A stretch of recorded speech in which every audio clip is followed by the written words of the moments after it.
Welcome back to the GymCrafter podcast, everybody. My name is Tim. I am the head gym nerd here at GymCrafter.com, the website that I built to help ordinary folks like you and I build home and garage gyms that we absolutely love. And before we get into the podcast today, I am dropping this episode on Monday, April 14th. And if you are around on the 14th or the 15th and you're watching this episode then, hit pause, head on over to the R Home Gym subreddit over on Reddit. I'm going to be doing an AMA there all day long, Monday and Tuesday. I'll be sitting at my computer answering all of your questions. And you can come there and, just like the name says, ask me anything. If you've got questions about training, if you've got questions about training as an old dude, if you've got questions about training as a bald dude, you've got questions about how to become a personal trainer, how to make a living on YouTube, what my favorite gear is, what gear you should buy. I am game for any question you want to ask me. And I was born missing this thing, this filter that goes between my brain and my fingers when I'm online. That's why you don't see me on X or Facebook or really on Instagram anymore, because I type things before I think, which can make for a really fun AMA. So head on over there and ask me some questions. And also, I can't wait to talk to you guys. I've got a lot of questions for you about where you would like me to take the channel. What do you guys like in your home gyms? What gear should I check out that I haven't checked out yet? I can't wait to chat with you guys over there. So let's spend some time geeking out about home gym and garage gym stuff over on the our home gym subreddit over on Reddit for the AMA, April 14th and 15th, 2025. So with that said, let's get into the episode. And this episode pairs off of the last episode that I made. The last episode that I made, I went over why you would want to not buy the super cheap stuff and why you would want to step up to kind of a mid-price point stuff. And in general, why I didn't say this in the episode, I was really talking about kind of bigger format stuff, all-in-one trainers, cable systems, racks, not so much barbells, dumbbells, weights and things like that. And as I was going over it, really the point of the episode was that there is such a delta between what you get buying a mid-price point item and a basic item that it just, in my mind, doesn't make any sense at all not to spend the extra money on the mid-price point stuff. So a good analogy I'll give you is when I was a kid, I used to go out, the family used to go out on summer nights. Our big treat on Friday nights was we would jump on our bikes and we would bike to the local Tasty Freeze, I think it was, and we would get ice cream. And I always wondered, my mom always got just a plain vanilla cone on a cake cone. And I'm just like, you know, for a few cents more, a few cents of my babysitting money more, I can get a hot fudge sundae with pineapple. And if you haven't had hot fudge with pineapple, it's really good. But I would have that with some whipped cream and some cherries and things like that. And I never understood like why you would just sit there with the vanilla cone when you could have so much more for just a little bit. Now, it was never worth buying the banana split to me because that was a lot more, and to me it was really not that much better than my hot fudge sundae. But that's kind of how I'm looking at this gym gear, if that makes sense, is while you could go out and buy the vanilla cone and you're probably going to be happy with it. I don't want to knock anybody who buys the vanilla cone. You're not a bad person. I think you probably could have spent a little bit more and got something better. But in any case, a lot of you out there own this entry-level stuff. And I don't want to come across as insulting, but at the same time, I do want to make sure that if you are out there looking to buy stuff for your gym or you're looking to upgrade, that you don't just buy the vanilla cone without knowing what else at least is available and maybe looking at some things with some different perspective. And in that last episode, you guys had a lot of really great points in the comments. And at first glance, when I read those comments, I'm like, oh, that is a good reason to go cheap. And oh, that is a good reason to buy an entry-level product. But the more I thought about it over the last couple of weeks, the more I realized that with a little bit of a different perspective, as good as those reasons sound on the surface, they're not necessarily the best reasons to still go cheap. So I want to talk about just based on experience, right? Like I've had the cheapest of the cheap in this gym. I've had some of the best stuff in this gym, and I've had a lot of the kind of the mid price point stuff. And so I've experienced all of it. And through that experience, I've kind of learned a lot of lessons. And when family and friends come to me, I never recommend the cheap stuff. And I'm going to talk about some more reasons as to why today. Again, if after hearing this and after hearing all of this stuff, you're like, yep, I still want the vanilla cone. Like my mom still to this day just gets the vanilla cone, and we've stopped trying to get her to get something different. If that's what you want, that's awesome. Again, I have really been fretting about doing this episode because I don't want to come across like a jackass going, you guys are all dumb for buying the cheap stuff. Like that's not at all my point. I just want to provide some perspective because I think sometimes a little bit of perspective from somebody with some experience sometimes helps you make a better decision. For you parents out there, one of the hardest things that parents have to do is let their kids learn things the hard way, right? Because you're sitting there going, I did that when I was a kid. It doesn't work.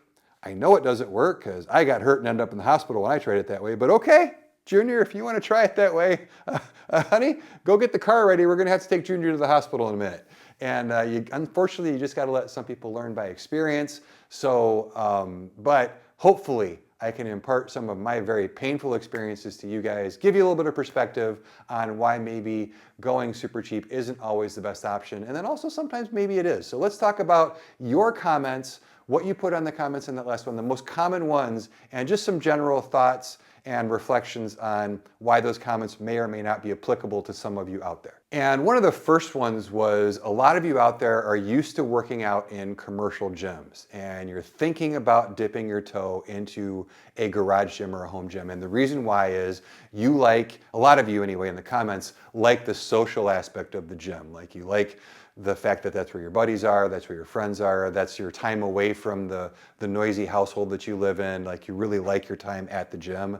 I can't relate to that, but I know a lot of you guys love that. And you're like, well, I'd kind of like to build a home gym, but I'm not sure I'm really going to like it. I may just end up working out at the commercial gym.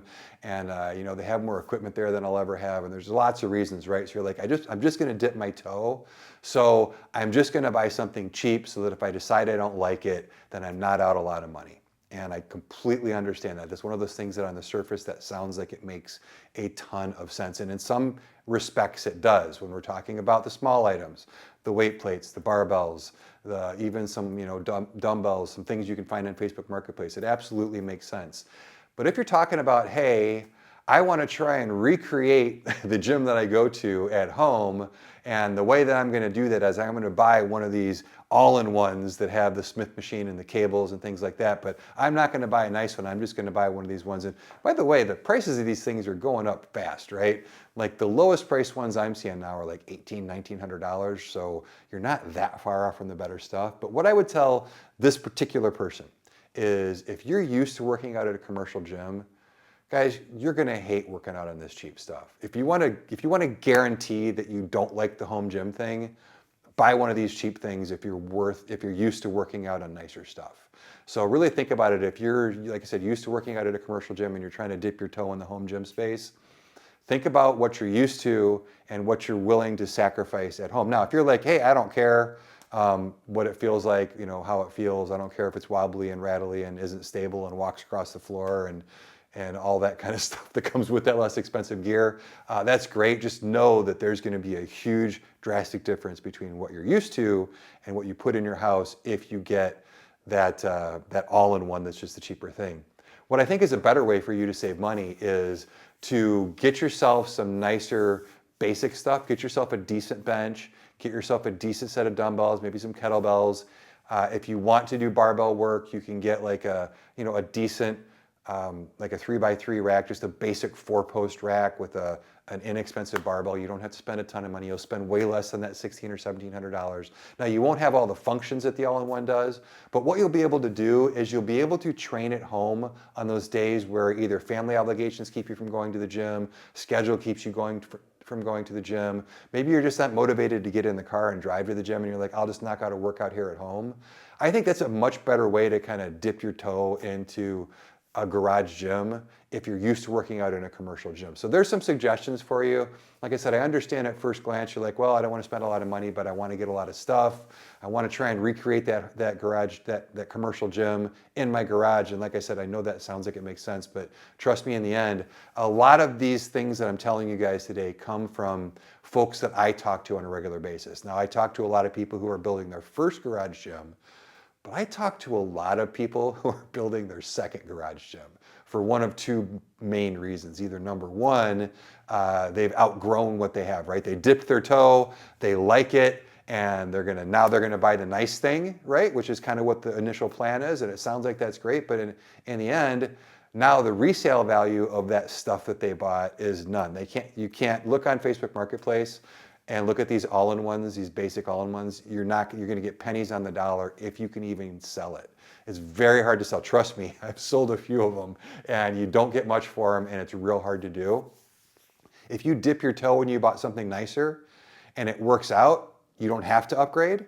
And if you dip your toe in something nicer and it doesn't work out, you're going to get a lot of your money back, right? So think about that. When I talk to folks who are in the boat where they bought something inexpensive or basic and they've outgrown it, they want something new, they can't get anything for it.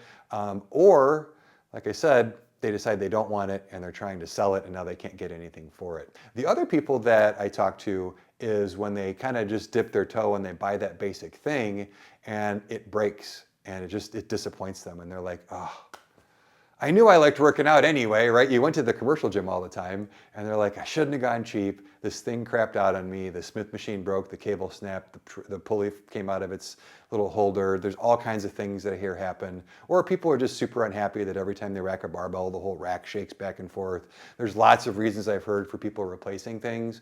So now they've dipped their toe, they've gone cheap. Again, there's no resale value. And now they're in a boat where they have to buy something else. And instead of just spending a few $100 more to begin with, now they're spending more than double what they originally spent. So for all of you out there in that situation, hopefully that helps and gives you some perspective on ways that you can look at actually bringing things into your gym. The second group of people that commented were, and this sounds even more understandable, which is, I don't work at a commercial gym, I don't work out at home, I've never worked out before, and I have no idea if I'm going to continue working out, I have no idea if I'm going to like working out at home, I have no idea if I'm going to like working out at all. So gee, these nice all-in-one things for $1,800, you know, it looks like they have everything. They look pretty nice. They look pretty easy to use. There's a low learning curve. Me and the family kind of want to get into this, but I don't want to spend a ton of money because we may decide we don't like it next month and then have to get rid of it. So there's a couple of things that I would tell you. First of all, the best way to get started in fitness is to build the habit first and then spend money on gear. I can't tell you how many people reach out to me and who go, should I buy the PR 4000 or the PR 5000? I've never worked out before, but I want to know which of these racks I should buy. And my answer almost always is neither one of them. You should buy a kettlebell and a jump rope and work out every morning for the next 6 months. And when you're sure you're actually going to do it, then you can look at the $4,000 rack, right? So I think that for folks who, again, are dipping their toe just in the fitness thing in general, I think that starting much smaller than one of those all-in-ones is a good idea for you. Now, one of the concerns is what about safety, right? A lot of people are like, well, I like the idea of the Smith machine, I like the idea of the cables because they're very safe. So if you do want to dip your toe in and you do want to spend some money, one recommendation that I don't hear a lot these days, but I know a lot of you out there have this and love it, is to go with what's called a lever gem. And PowerTech is a great place to look. Body Solid makes another one. Body Solid's lever gem. I have a review of one up on the channel here. Comes with a lifetime warranty, really quality stuff, really well made. PowerTech stuff, people love it. PowerTech customers rave about them constantly. If you read through the comment section of my videos, there's lots of you guys out there. And this is a way to train all of the movements. You've got your cables on there, you've got a way to do squats, you've got a way to do bench press, and it's actually safer than a Smith machine, because a Smith machine seems safer than it actually is. You can still get hurt on a Smith machine.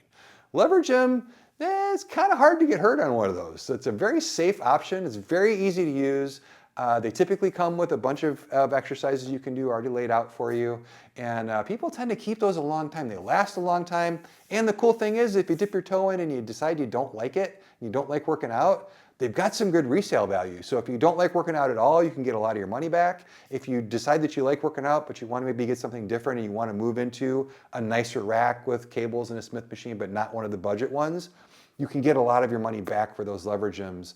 And you'll have your set of plates that you'll need. So it's a really good way to get started. And you'll spend, in a lot of cases, you'll spend, you know, as much or less than you would spend on one of these budget all-in-one trainers. So that's a really good option that I don't hear a lot of people suggesting, and I think it's a great suggestion for you to look at if you are looking to just kind of dip your toe and get started. The other one is to start like a lot of people that I recommend, which is, and how I kind of started as well when I first started getting serious about training at home, was to buy a decent adjustable bench, and you can get a decent adjustable bench brand new for a couple $300. You can get a decent adjustable bench on Facebook Marketplace for less than that. Get yourself a set of adjustable dumbbells or like a couple of kettlebells, and then away you go. And you can do a lot, some resistance bands. You can do a lot with just a few pieces of equipment. You can train every way that you need to train. You can get a full body workout. You can build a lot of muscle. You can build a lot of strength. One of the great things about, I wish I could go back in time and redo when I first started training, which is a long time ago. But you have a year or 2 years of what is called newbie gains in front of you. And what that means is it doesn't matter what you work out on, you are going to gain strength and muscle regardless. So it's important to understand that the tool doesn't make the results. You can get just as good a results with dumbbells and a bench as you can with a $2,000 Smith machine cable system and all that kind of stuff. So I would recommend, if you can, to start smaller and then work your way up from there. And then the cool thing is you've got those things as the base for a larger gym if you decide that you do like it and you want to kind of build out from there. And if you don't, adjustable dumbbells have good resale value, good adjustable benches have good resale value. Just buy something with a brand name and you'll get most of your money back for it, especially if you bought it on the used market. Another tip for you is, while you're looking on the used market, what I want you to do is jump on Facebook Marketplace, and I want you to see a couple of things. Number one, look at how many of those budget things are for sale. There are about 1.2 million sets of everyday essentials Amazon Basics bumper plates on Facebook Marketplace, no matter where you live in the country, because they're not great. People sell them all the time, and they're selling for pennies on the dollar, right? Same thing with these all-in-ones. You'll see a lot of them on there. A $2,000 all-in-one, you'll see somebody who started it listed at $1,500 is now hoping to get $200 and they'll deliver it. I mean, it's pretty sad. So the number of them that are on there tell you how much people actually like them. And number two, you'll see kind of what to expect to get back out of the stuff that you buy, so that if you are just trying this out for the first time, you kind of can weigh, if you spend a little bit more, but you can get most of that back, your net that you're out is much lower sometimes on this nicer stuff than on this budget level stuff. And now for 2 tips for you guys that I know a lot of you don't necessarily want to hear, but I think they're valuable. Number 1, Planet Fitness is $10 a month. If you're just dipping your toe into training, I understand that it's intimidating to go to a commercial gym. It's intimidating to go train with other people. I would tell you that most gyms are pretty awesome. The people that are there are always willing to help. Trust me, nobody's looking at you. Nobody's paying attention to you. Just dress in some sweats and a hoodie, put it up, put your headphones on, go into the gym and work out. If you need help, that's what the staff is there for, to help you learn to use those machines and build your habit that way for $10 a month. Like I said, I promise you, nobody's looking at you. There's nothing to be embarrassed about. There's nothing to be intimidated for. Just try that. If you're just dipping your toe, again, if you're just starting out and you're just trying to build the habit, it's a lot less expensive to build the habit for $10 a month and to do it that way. Now, I know some of you won't go, but hopefully this will help. So there's a saying that I really love, which is, for the first 20 years of my life, I was worried about what other people were thinking about me. For the second 20 years of my life, I was worried about what other people thought I thought about them. Now that I'm in the third 20 years of my life, I realize nobody was ever thinking about me. So, and that's the truth, guys. So as much as you may not want to go to a commercial gym, sometimes that really is the best way to start. And here's the other one that a lot of people don't want to hear, and I hear this a lot from folks that I train. Most people who are new, all people who are new, shouldn't have a barbell on their back squatting. Probably shouldn't be under a barbell bench pressing. They shouldn't be doing a lot of the movements that you buy these all-in-one trainers to do. I start off brand new clients who have never trained before doing body weight squats. Then we move to goblet squats. Then we move to landmine goblet squats. Then we move to split squats. Then we move to lunges. Then we move to Bulgarians. Like, I don't put a bar on somebody's back, Smith machine or otherwise, for a very long time. You've got form to learn. You've got stabilizer muscles to build. You've got just overall strength to build in general. You've got a habit of working out. To buy one of these all-in-one trainers if you're brand new is just, it's too much. And I know that that's hard for some people to hear because shiny toy. right? Now I am there, guys. I cannot tell you. I have a $700 American Barbell Chewy bar that's made for people who literally lift 4 times as much as I do and more. I have no business with that bar, but shiny toy. Like I get it.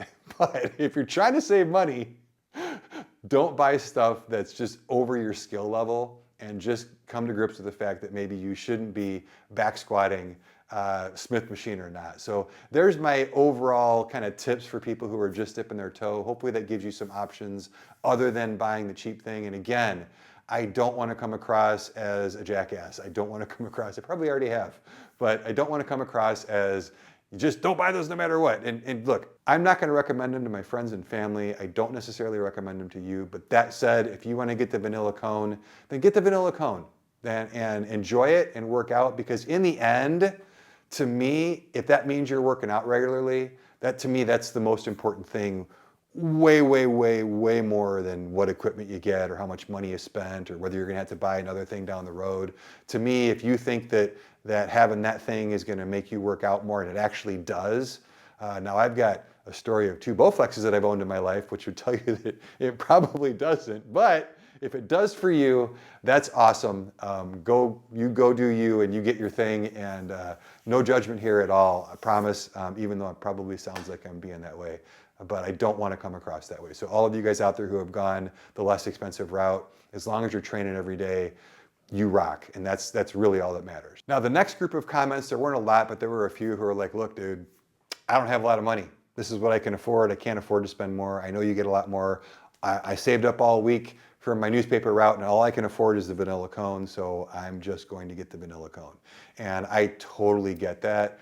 But what I would say for you folks is that unfortunately, the marketers in this world and the media in this world have convinced us that we should just be able to have everything we want, whether we can afford it or not. There's a huge credit card crisis in this country for how much money people have spent on credit cards, buying stuff they shouldn't be buying.